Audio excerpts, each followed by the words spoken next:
Selamat pagi Pak Arif. Pagi Bu. Bagaimana Pak Arif? Udah keadaannya sekarang udah semangat atau sudah mulai membosankan atau bagaimana Pak?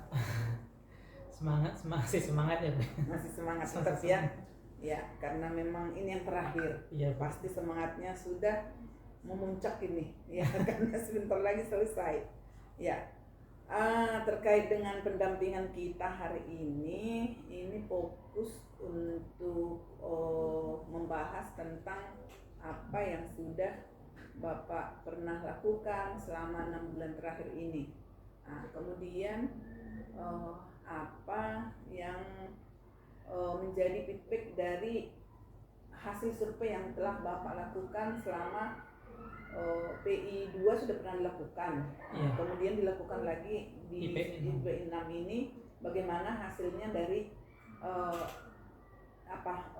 kepala sekolah, rekan sejawat 5 orang, murid Bapak 5 orang, termasuk Bapak sendiri ya.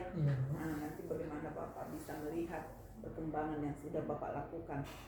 Dan kemudian juga kita akan berdiskusi tentang pemetaan aset, identifikasi aset yang sudah Bapak lakukan dengan aktor-aktor yang mungkin sudah dilaksanakan ya, aktornya itu siapa, notulien rapatnya bagaimana, dan juga dokumentasinya bagaimana. Itu nanti menjadi fokus pendampingan kita. Dan yang terakhir nanti di pendampingan terakhir kita akan melihat seperti apa nanti yang akan Bapak lakukan pada panen raya nanti ya, apa yang menjadi persiapan Bapak untuk panen raya ya. Itu mungkin yang bisa kita fokus pendampingan kita hari ini ya Pak ya. Seperti biasa untuk yang pembelajaran sebulan terakhir ini diawali dengan apa yang sudah Bapak lakukan sebulan terakhir. Waktu itu di lanjutan dari PI 5 Bapak sudah akan membuat program-program baru yang mungkin akan diterapkan pada akhir-akhir ini. Seperti apa Pak yang sudah Bapak lakukan sebulan terakhir ini Pak? Terkait dengan kegiatan yang saya lakukan selama sebulan terakhir ya, saya membuat program yang saya beri nama CABI, artinya membaca dan berbagi ya. Dalam hal ini di pemerintahan kita sangat menuntut kegiatan anak untuk berliterasi. Namun sebelumnya sebulan sebelumnya saya ngobrol sama kepala sekolah ya terkait dengan hasil asesmen yang ada di lingkungan sekolah, yaitu di kelas 11 ya, kegiatan asesmen, yaitu asesmen literasi sama numerasi. Di sana untuk numerasinya peningkatannya lumayan drastis tuh. Cuma dalam literasi kita mengalami penurunan di tahun sebelumnya seperti itu. Jadi saya memikirkan dengan kepala sekolah mana program ini bisa meningkatkan budaya literasi yang ada di lingkungan di 49. Maka saya bikinlah program yaitu yang saya beri nama CABI, yaitu membaca dan berbagi. Dalam hal ini program yang saya lakukan, saya juga bekerja sama dengan CGP yang lain, yaitu Bapak Joko Marwanto. Sehingga dengan latar belakang yang seperti itu, sebelumnya di 49 sudah ada juga ya budaya literasi, yaitu budaya literasinya itu membaca 15 menit sebelum istirahat. Namun semenjak pandemi kegiatan itu off, mati total ya Bu ya, sampai sekarang. Jadi dalam hal ini yang kegiatan literasi sebelumnya itu tidak ada feedback dan hasil apa yang akan dikembangkan oleh anak. Maka dalam hal ini saya memilih program literasi, cuma modelnya itu ada unsur berbaginya. Unsur berbaginya itu bagaimana? Yaitu melakukan podcast. Setelah anak melakukan membaca buku, anak mewawancara, karena kegiatan literasi itu kan membaca, menulis, dan berkomunikasi. Membaca, menulis, berkomunikasi itu 3 hal yang harus ada dalam lingkungan literasi. Maka dalam berkomunikasi ini kami memilih podcast di mana anak setelah membaca buku yang dia sukai, baik buku yang ada di perpustakaan maupun buku yang mereka koleksi sendiri. Bahkan anak kita kemarin pada saat kegiatan podcast, saya udah coba ya Bu, udah sampai 4 episode nih Bu. Kami bersama Pak Joko udah 4 episode. Ada anak kita di 49 yang udah menerbitkan buku. Udah ada ya? Udah ada yang menerbitkan buku. Ada beberapa pertanyaan yang dimunculkan di sana dalam kegiatan podcast.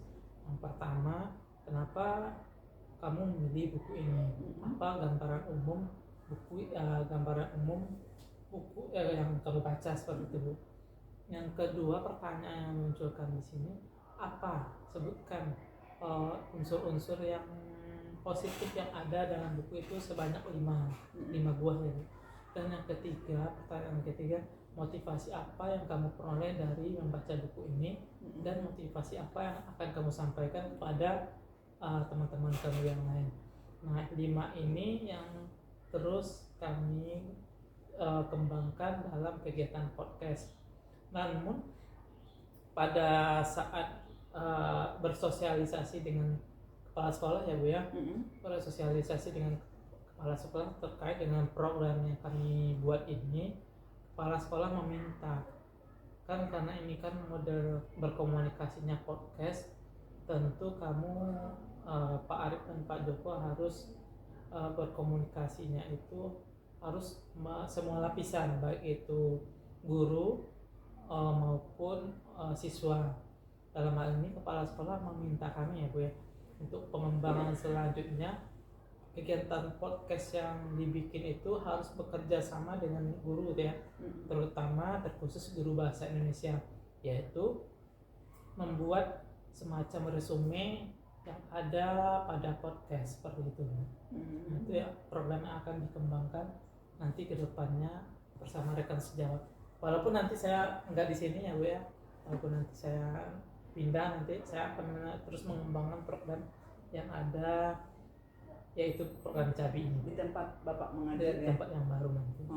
Jadi berarti ini program memang benar-benar dari Bapak sendiri atau memang program sekolah? Dari saya sendiri bersama Pak Joko.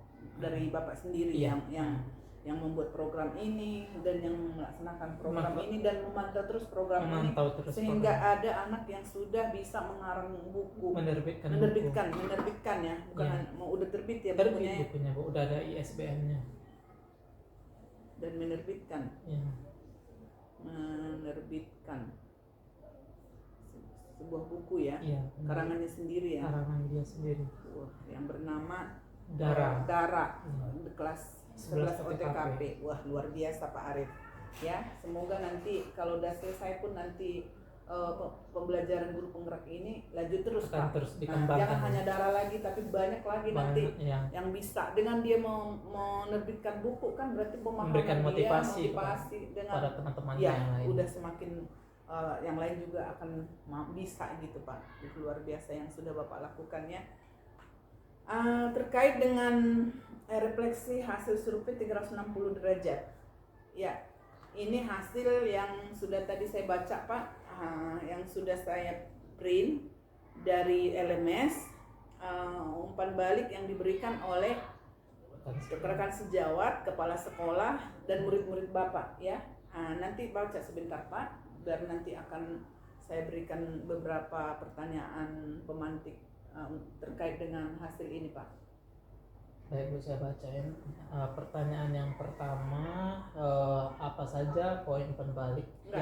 Dibaca aja, disimak dulu, disimak, nanti akan saya tanyakan ke Bapak nanti. Simak sebentar ya.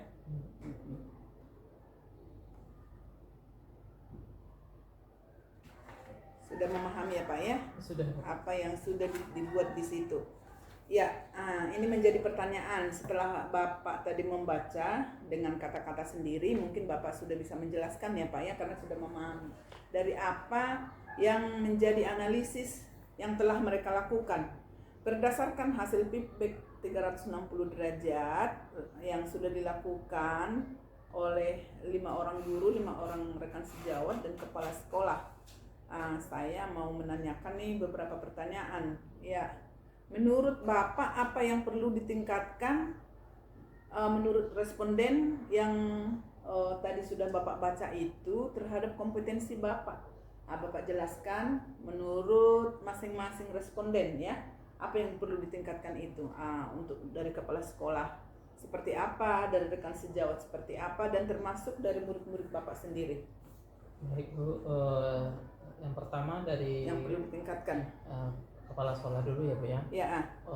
Kepala sekolah memberikan pesan pada catatan yang pada feedback 360, yaitu pengembangan diri saya udah bagus gitu Bu. Cuma dalam pengembangan diri yang diperoleh baik itu ilmu yang didapat dari luar belum tersosialisasikan penuh terhadap rekan sejawatnya.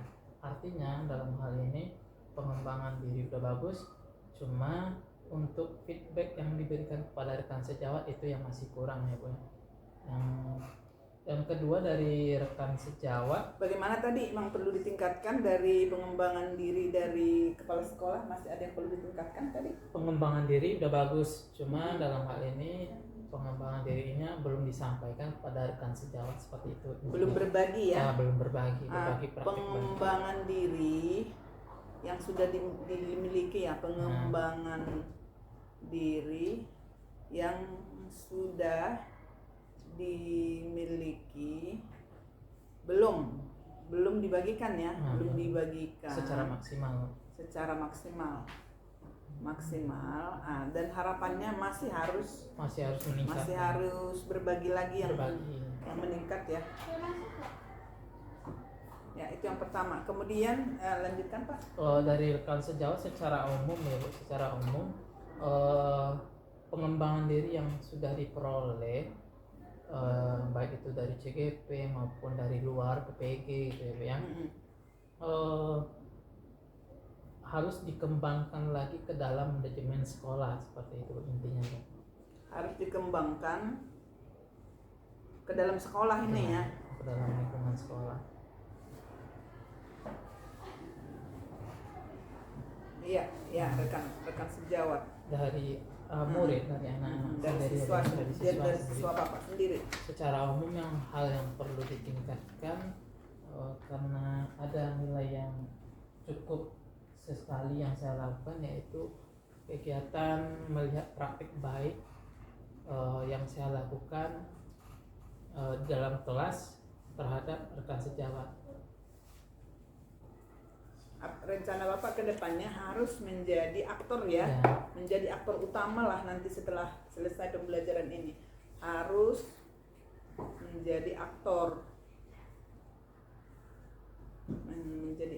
terutama untuk teman sejawat Bapak ya.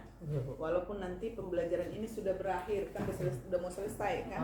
Ada juga Bu pesan dari kepala sekolah pada saat melakukan feedback 360 ya Bu ya. Cuma dalam hal ini kan kenapa kan di angkatan 7 saya berdua orang ya sama Pak Joko ya Bu. Di angkatan 9 cuma 1 orang yang lolos. Kenapa ada penurunan seperti itu? Apakah Pak Alif dan Pak Joko tidak memberikan contoh yang baik gitu, atau kurang sosialisasinya terhadap rekan sejawat? Ini dari kepala sekolah ini ya? Dari kepala sekolah. Pada saat itu sempat juga beradu argumen ya Bu ya. Beradu argumen dengan kepala sekolah. Kami sudah melakukan kegiatan sosialisasi dengan teman. Jadi teman itu ya, teman-teman yang lain itu mempunyai prinsip gitu tuh. Mungkin ada kebijakan atau perubahan menteri, perubahan kebijakan, berubah lagi kebijakan gitu. Jadi rekan sejawat itu enggan untuk mengikuti kegiatan yang namanya guru penggerak ini gitu kan. Itu alasan saya yang pertama. Alasan yang kedua, melihat kesibukan saya sama Pak Joko. Jadi rekan sejawat itu enggan melakukan masuk dalam program guru penggerak seperti itu. Ya, jadi kepala sekolah melihat ya, kok ada penurunan. Ada 2, ini tahun ini cuma ada 1 gitu ya. Sebenarnya tahun dulu ada 2 yang ikut seleksi Bu. Yang angkatan 9, cuma yang tembus itu cuma 1 gitu. Ya, ini yang akan Bapak libatkan lagi supaya kompetensi Bapak terus meningkat ya Pak ya. termasuk orang tua ya, Kepsek rekan sejawat, termasuk orang tua, termasuk tim manajemen. Manajemen Iya. semua. Iya. Nah itu mungkin untuk feedback ya, Siap, Bu. feedback 360 derajat. Kemudian perubahan dalam pembelajaran Pak, perubahan dalam pembelajaran ini karena program guru penggerak ini sudah mau selesai, ini yang terakhir Pak. Saya mau menanyakan lagi nih, ya, perubahan apa yang sudah Bapak terapkan selama 6 bulan terakhir ini Pak, ya, dan bagaimana dampaknya terhadap guru dan murid Bapak di sekolah ini? Perubahan yang saya lakukan selama 6 bulan ya Bu. Iya. Selama 6 bulan ini banyak hal yang saya lakukan. Yang pertama terkait dengan sosial dan emosional saya ya Bu ya. Dalam hal ini setiap pembelajaran yang saya lakukan di kelas, saya tetap sering menerapkan teknik stop untuk menghadirkan kehadiran penuh baik dari guru maupun dari siswa. Yang kedua, hal yang sering saya lakukan menerapkan pembelajaran berdiferensiasi serta berkelompok. Lalu dengan sesama tim dalam rekan sejawat, saya mampu menghadirkan untuk bekerja sama.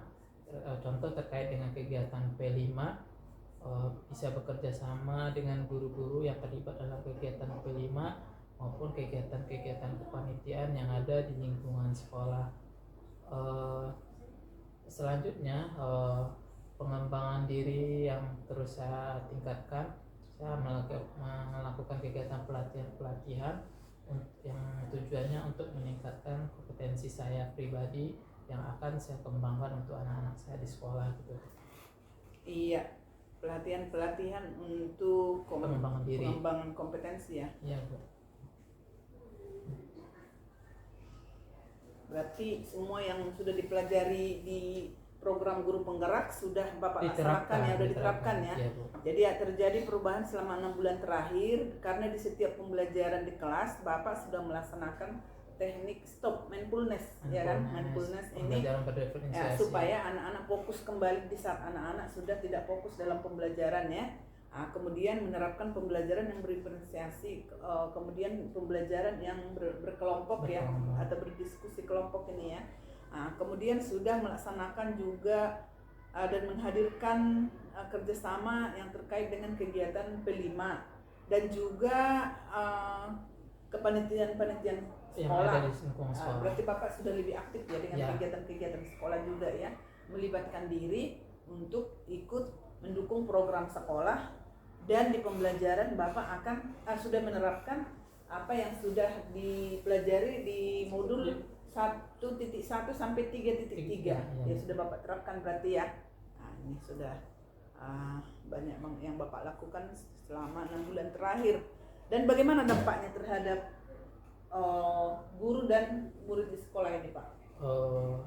Dampak terhadap murid yaitu bisa menghadirkan pembelajaran yang menyenangkan dan berpihak kepada anak-anak kita atau siswa. Dampak terhadap guru ya, guru lebih suka berkolaboratif dengan kami dan melihat kerja kami yang sudah begitu mampu menghadirkan perubahan-perubahan. Iya. Dampak yang dirasakan oleh siswa itu yang terutama adalah pembelajarannya sangat-sangat menyenangkan akhir-akhir ini ya. Udah benar-benar mereka rasakan itu ya. Kemudian berarti pemimpin pembelajarannya juga bagaimana Pak? Pemimpinan pelajaran udah bagus. Udah siswa ya, yang sekarang yang menjadi berpusat pada siswa ya, sudah diterapkan itu ya. Karena tadi belum tersebut, hanya masih menyenangkan. Ya berpusat pada siswanya bagaimana Pak? Itu tadi yang mau saya tanyakan. Berpusat pada siswanya itu siswa lebih aktif baik itu kepemimpinan ya. Kita kan udah belajar student agency ya Pak. Anak itu punya tanggung jawab dan punya rasa empati dengan rekan-rekan sejawatnya gitu Bu. Ya, dan termasuk dampak yang Bapak sudah lakukan terhadap guru, sudah mau setiap ada kegiatan-kegiatan berkolaborasi dengan Bapak, karena Bapak sudah lebih memahami dengan belajar setelah 6 bulan terakhir ini ya. Akhirnya guru-guru yang lain juga menjadi mengikut dengan program atau gagasan-gagasan baru yang sudah Bapak lakukan ya. Nah, terkait dengan yang sudah Bapak lakukan ini selama 6 bulan terakhir ini, apakah menurut Bapak ini suatu hal yang memuaskan buat Bapak?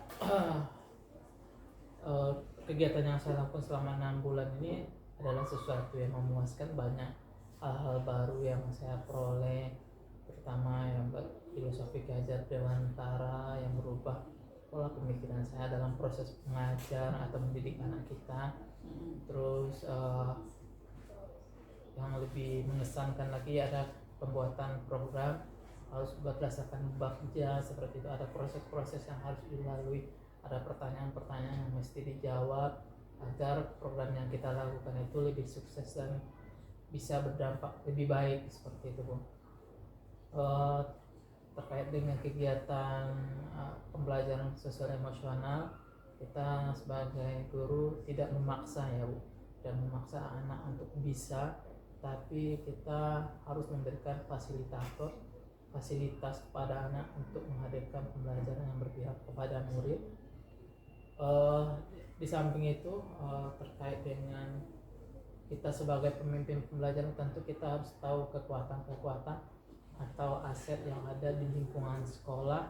Nah, dalam hal ini tujuannya apa? Tujuannya agar kita tahu ya cara melangkah dan apa yang harus kita lakukan demi kemajuan sekolah, seperti itu. Untuk kemajuan sekolah. Iya, udah banyak sekali hal yang menyenangkan yang menurut Bapak itu sudah sangat memuaskan ya, kan? Iya. Dan yang membuat perjalanan Bapak selama 6 bulan ini cukup memuaskan menurut Bapak, karena Bapak sudah menerapkan dan melaksanakan pembelajaran yang filosofi Ki-Hajar Dewantara sudah. Kemudian Bagja. Juga program Bagja sudah Bapak laksanakan, kemudian pembelajaran berdiferensiasi juga, dan di dalamnya ada KSE, kompetensi sosial emosional, sudah Bapak laksanakan, kemudian pembelajaran student against, kemudian pemetaan aset juga yang berdampak untuk kemajuan sekolah, semuanya sudah dilaksanakan, sehingga menurut Bapak sudah cukup memuaskan ya, sudah cukup memuaskan. Tapi perlu terus belajar lagi Bu. Ya, cukup memuaskan, tapi tetap akan ditingkatkan ya. Iya. Tapi tetap akan ditingkatkan ke depannya, karena nanti akan ada lagi hal-hal yang baru lagi gitu kan ya. Nah, itu untuk terkait dengan pembelajaran yang sudah Bapak lakukan, itu sudah cukup memuaskan. Nah, kemudian menurut Bapak, apa yang menjadi hal yang menantang bagi Bapak saat ini? Hal yang menantang ya Bu. Ya, akan sudah belajar, sudah menerapkan. Berarti ada tantangan lagi nih. Ada tantangan. Iya kan? Ya, itu Bu, sosialisasi dengan rekan sejabat Bu, terhadap praktik baik yang saya lakukan. Nah, ini dia. Hal yang satu menantang Bu. Iya. Hal yang cukup menantang lah cukup ya. Menantang. Hal yang cukup menantang. Untuk kedepannya ya, Iya. untuk kedepannya, karena ini udah mau selesai, yang terakhir Ini tantangan adalah, juga yang diberikan oleh para sekolah adalah berbagi praktek baik ya. Ini harus digarisbawahi Pak Arif, berbagi praktek baik untuk semuanya yang di MGMP matematika ya, terutama di rekan guru di sekolah lah ya Bu ya. komunitas praktisi di sekolah, komunitas praktisi di MGMP, mungkin ada di kecamatan atau mungkin di tingkat kota ya kan. Dan kedepannya ya minimal lah rekan sejawat yang ada di sini semuanya harus berbagi Ya kan, itu yang cukup menantang sekarang, yang Bapak harus laksanakan ke depannya. Iya, siap. Iya Pak. Nah, ini yang masuk kita yang ketiga terkait penilaian pemetaan aset ya. Ya, Bu. Penilaian pemetaan aset. Iya, berdasarkan diskusi yang sudah Bapak lakukan dengan rubrik yang telah disediakan, ada rubriknya ya Pak ya, rubrik yang telah disediakan itu kalau nggak salah itu 9 ya. Ada 9. Rubrik 9 ya. Ya. Saya mau tanyakan nih Pak, ada beberapa hal yang mau saya tanyakan. Siapa saja aktor yang terlibat saat proses pemetaan aset Pak? Pertama pimpinan sekolah, yaitu kepala sekolah Bu Ani Kristiani ya Bu. Hal yang saya libatkan di sini. Yang kedua wakil Hubin, wakil kesiswaan, wakil kurikulum, dan wakil sarana dan prasarana. Ini ada tugas-tugas yang secara detail yang perlu saya tanyakan kepada wakil-wakil tersebut. Selanjutnya yang ketiga, karena kita punya TEVA, saya mewawancarai yang namanya kepala TEVA, lalu teaching factory. Karena kita juga di sini punya LSP, saya mewawancarai juga karyawan atau hal-hal yang semua orang yang terlibat di LSP, lembaga sertifikasi kompetensi ya Bu ya. Profesi, lembaga sertifikasi profesi. Ya. Nah, yang selanjutnya karena kita di SMK, yang perlu kita wawancara ini ada bursa khusus kerja, bursa kerja khusus yang ada di SMK 49, karena anak kita itu di SMK ada yang rata-rata pengen kerja sambil kuliah seperti itu. Lalu karena kita di sekolah juga punya finansial, maka saya wawancara yang namanya bendahara sekolah. Bendahara ya. Selanjutnya aktor yang saya libatkan di sini ada orang tua dari siswa yang ada di SMK 49 dan siswa SMK Negeri 49. Iya, siswa. Ini suatu kekuatan ini ya. Iya, Bu. Aktor yang menjadi suatu kekuatan dari segi manusia ya. Iya. Ya, ada kayak kepala sekolah, wakil-wakilnya ada 4. Nah, kemudian ada TEVA, kepala LSP, bursa kerja BKK, khusus, BKK, dan bendahara termasuk orang tua dan siswa kita. Ya, ini yang satu lagi ada hal yang terlupakan Bu, yaitu tokoh masyarakat. Tokoh masyarakat di sekitar sekolah ya. Eksternal ini ya. Eksternal. Aset eksternal. Nah, ini aktor-aktornya ya Pak. Kemudian bagaimana proses Pak Arif dalam menemukan atau mengidentifikasi sumber daya yang ada di sekolah ini Pak? Bagaimana ya? Langkah yang pertama yang saya lakukan mewawancara kepala sekolah ya Bu. Dalam hal ini mewawancara kepala sekolah itu terkait dengan modal manusia yang ada di lingkungan sekolah dan mengidentifikasi kekuatan-kekuatan sekolah yang ada di 49 secara umum dulu Bu. Ya. Nah, ini wawancara yang saya lakukan dengan kepala sekolah. Lalu yang lebih detailnya lagi, saya mewawancara yang namanya wakil-wakil yang ada di lingkungan sekolah. Mana pertama wakil Hubin, yaitu lebih detailnya mewawancara tentang dunia industri dan hubungan dengan masyarakat seperti itu Bu. Seperti apa perkembangan yang sudah dilakukan, perusahaan-perusahaan seperti apa yang sudah bekerja sama dengan SMK 49, apakah perusahaan itu merekrut lulusan yang ada di 49 nanti, atau hanya sekedar kerjasama yaitu terkait dengan PKL ya Bu, PKL yang ada di 49. Lalu apakah perusahaan itu sudah memiliki MOU atau belum. Nah, ini terkait dengan Hubin. Yang kedua terkait dengan Sarpras, maka eh, terutama yang berkaitan dengan bangunan yang ada di 49, apa-apa aja yang 49 punya.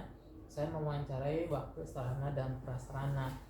Saya terkait dengan kekuatan kita yang ketiga, terkait dengan siswa, apa-apa ekskul yang ada di 49, peralatan-peralatan apa, sarana prasarana yang sudah ada untuk menunjang kegiatan ekskul yang ada di 49, maka saya mewawancarai yang namanya wakil kesiswaan. Dan selanjutnya ada wakil kurikulum terkait dengan kurikulum yang ada di SMK Negeri 49 seperti itu, Bu. Selanjutnya secara detail untuk mengetahui kekuatan keuangan atau finansial yang ada di SMK 49, tentu saya mewawancarai yang namanya bendahara sekolah, karena beliau tahu lebih tahu seluk beluk keuangan yang ada di 49 dan keguraannya seperti apa. Selanjutnya karena 49 merupakan sekolah pusat keunggulan juga dengan TEVA-nya yaitu berkaitan dengan DKV, maka saya mewawancara secara detail kepala TEVA yang ada di SMK 49 terkait dengan sarana dan prasarana untuk menunjang TEVA dan proses-proses yang sudah dilalui oleh anak-anak kita untuk meningkatkan kompetensi mereka di dunia industri, terkhusus DKV ya.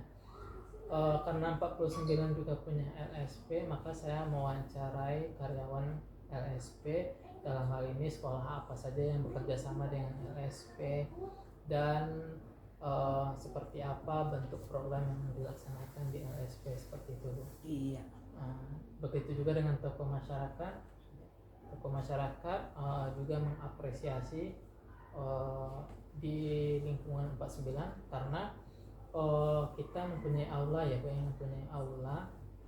aula ini bisa digunakan dalam kegiatan yang berkaitan dengan masyarakat, mau seperti kegiatan kondangan, parkir 49 yang bisa digunakan karena kita punya lahan luas. Ada masyarakat mengadakan acara bisa parkir di SMK 49 seperti itu.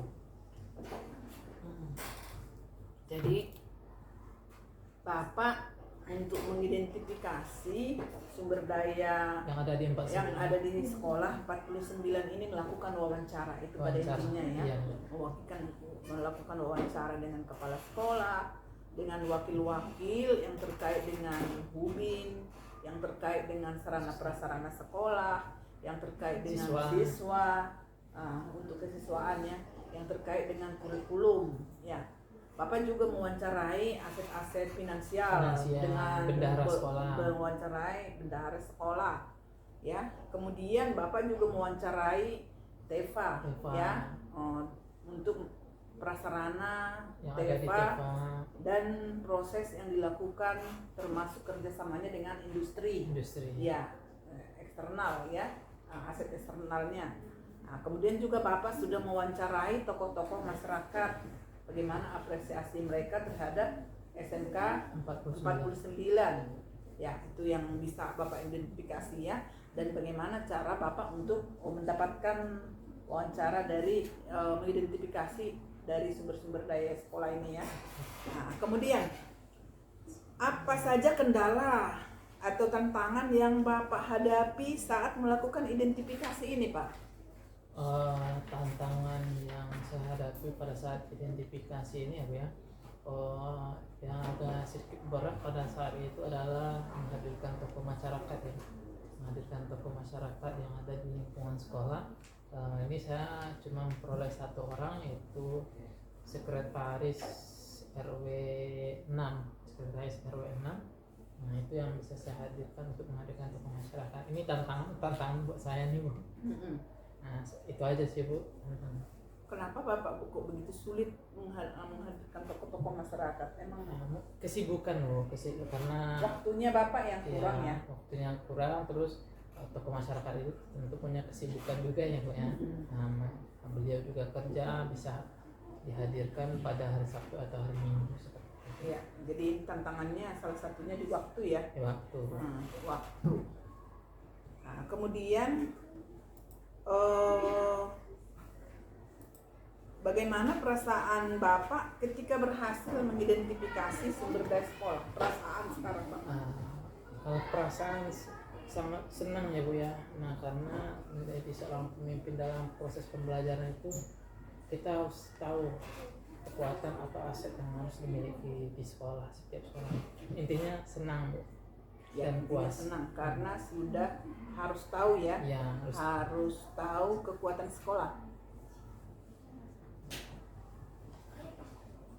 Ya. Apa pertimbangan Bapak dalam menentukan sumber daya sekolah ini?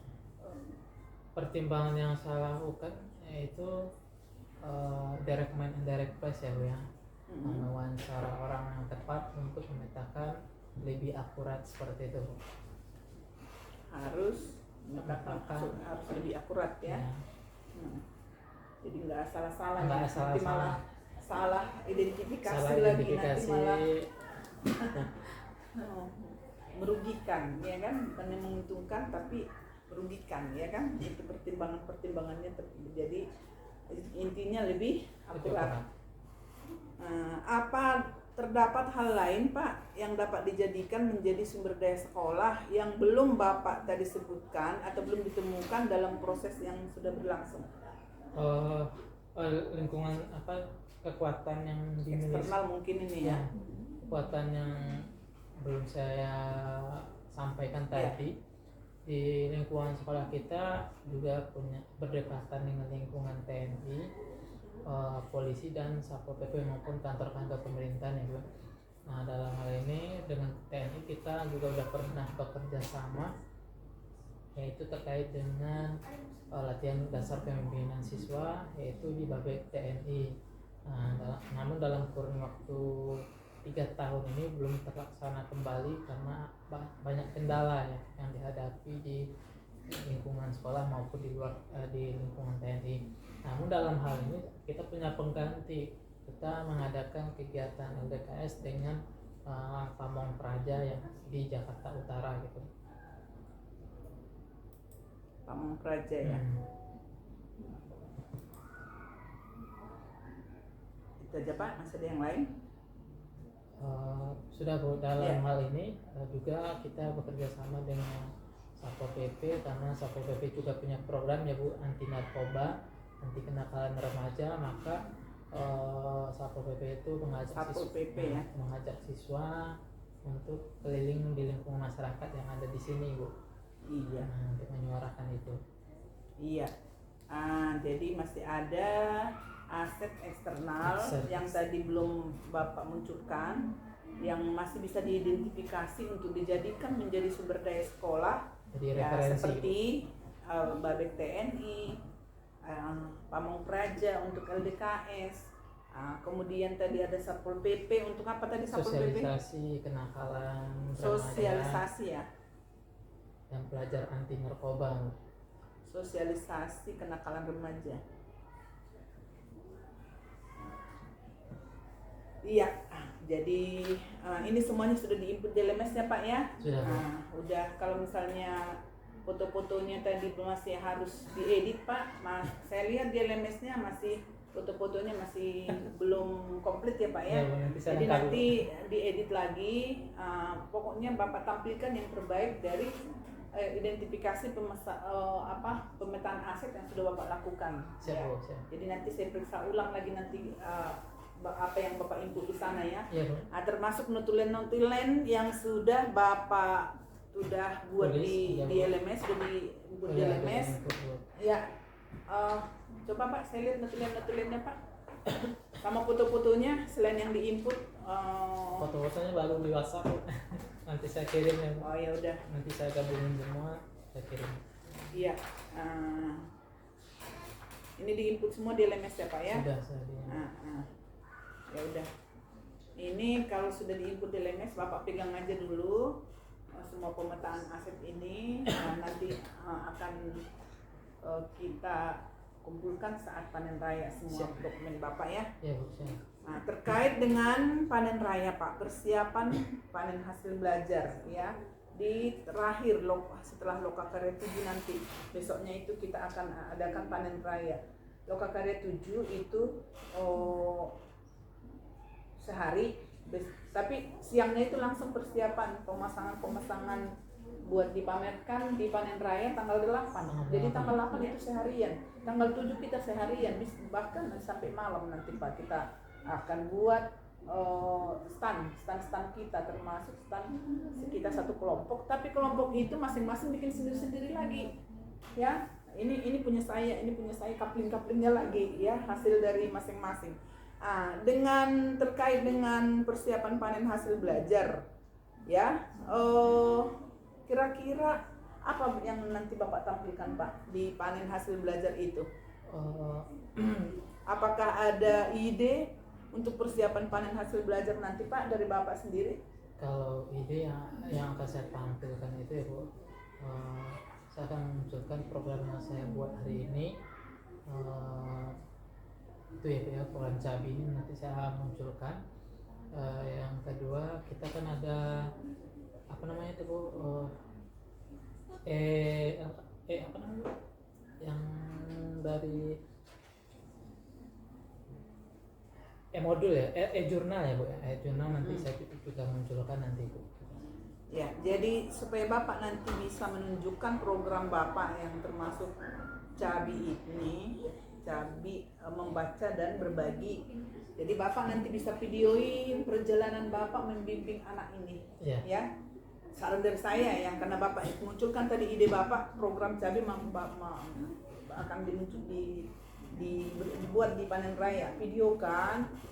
Kemudian hasil dari bukunya dia nanti kelihatan saat pemberian bukunya dari Kementerian Dinas Pendidikan, Kepala Dinas Ibu Nahdiana mensahkan dari buku itu, nanti berarti Bapak akan tampilkan pokoknya Bapak perjalanan Bapak membimbing si anak ini hingga dia bisa menerbitkan buku. Bagaimana nanti Bapak akan menampilkan itu ya Pak ya. Berarti itu ide dari Bapak sendiri ya. Nanti akan tampilkan di panen hasil belajar. Apa yang akan Bapak pamerkan pada saat panen hasil belajar? Program yang saya lakukan. Program ya Pak ya. Yang akan dipamerkan. Contohnya apa itu Pak? Program yang pembelajaran yang sudah dilakukan atau contoh apa itu yang nanti yang akan Bapak? Mungkin bisa jurnal ya Bu, jurnal. Jurnal. Ya. Jurnal. Apalagi Pak? Kalau bisa nanti di print out semuanya yang Bapak sudah pernah lakukan, termasuk di Lokakarya, termasuk di pembelajaran yang mungkin Bapak sudah berikan itu. Apalagi Pak yang bisa nanti dipamerkan? Itu dulu dah Bu. Iya. Kemudian coba nanti Bapak materi panen belajar ini nanti membaca yang terlihat di lampiran Lokakarya 7 nanti ya Pak ya. Jadi dari situ nanti Bapak punya gambaran apa yang nanti Bapak pamerkan. Karena pada saat Lokakarya 7 itu langsung siangnya itu kita sudah langsung ke stand ya Bu ya. Buka stand ya, membuat spanduk, kemudian menempelkan apa yang menjadi yang akan dipamerkan itu. Supaya lebih jelasnya nanti baca di lampiran Lokakarya 7 ya Pak. Dicatat Pak, supaya nanti bisa membuka itu untuk persiapannya. Nanti mungkin kita juga akan nanti buat Zoom ya. Kalau misalnya nanti waktunya nggak ada lagi tatap muka, kita akan undang Zoom ya. Siap-siap aja nanti Pak ya. Lampiran apa namanya? Lokakarya 7? Iya, lampiran Lokakarya 7 untuk panen raya. Boleh nanti dicari Pak, nanti dicari. Nah, kemudian Bapak sudah melakukan praktek berbagi, praktek baik, tapi walaupun itu kurang maksimal karena memang waktunya belum sempat, tetapi kita mendorong Bapak terus akan membagikan praktek baik ini yang sudah Bapak alami selama 6 bulan ini untuk melakukan perubahan di sekolah ini yang benar-benar memang dengan adanya Pak Arif sebagai calon guru penggerak di sekolah ini memang benar-benar luar biasa ya, luar biasa. Karena orang tahu wah ada CGP-nya. Kenapa sekolah itu luar biasa bagus sekarang 49? Karena ada CGP-nya. CGP-nya ada 3 misalnya ya. Nah, jadi Bapak buatlah perubahan itu ke depannya. Ya Pak ya, semuanya nanti pembelajaran yang sudah Bapak sudah lakukan diinput di portofolio digital. Bapak sudah bagaimana Pak portofolio digitalnya, boleh saya lihat Pak? Karena ini terakhir sudah diinput Pak semuanya di sana. Ada beberapa program yang belum diinput kok. Iya.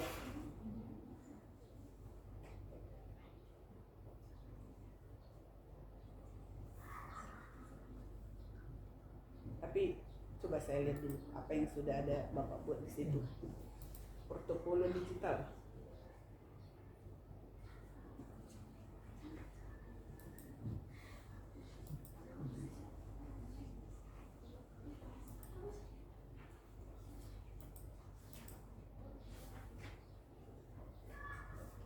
Linknya udah dikasih ke saya nih Pak ya. Sudah. Nanti saya buka lagi. Tapi kalau misalnya udah lama waktu itu Bapak ngirimnya, nanti kalau misalnya ini nanti enggak siapa terhapus, aku minta lagi nanti linknya ya Pak. Sampai 3.3. Masih banyak itu. Baru 2.3 berarti 3.1, 3.2, 3.3 termasuk lokal karya itu belum terinput ya Pak ya. Nanti dilengkapi ya Pak. Karena inilah hasil karya Bapak selama Bapak menjalani program guru penggerak selama 6 bulan ini. Bapak bisa bagikan ke orang lain sehingga orang lain pun bisa memahami, oh seperti ini ternyata guru penggerak, bagus sekali. Sehingga itu seperti pesan dari Ibu Kepala Sekolah yang ada di sekolah ini untuk feedback 360 supaya Bapak memberikan motivasi ke guru-guru untuk mengikuti program guru penggerak ke angkatan selanjutnya. Jangan malah menurun ya kan Pak? Malah menurun ya. Tapi dengan motivasi yang Bapak berikan, dengan Bapak membagikan apa yang sudah Bapak pelajari, nanti orang lain malah tertarik dan termotivasi. Nah, itu aja pesan saya Pak. Karena ini yang terakhir, mohon maaf kalau selama 6 bulan selama mendampingi ada yang kurang berkenan. Ya, gitu aja Bapak. Sampai berjumpa kembali di Lokakarya yang ke-6. Terima kasih.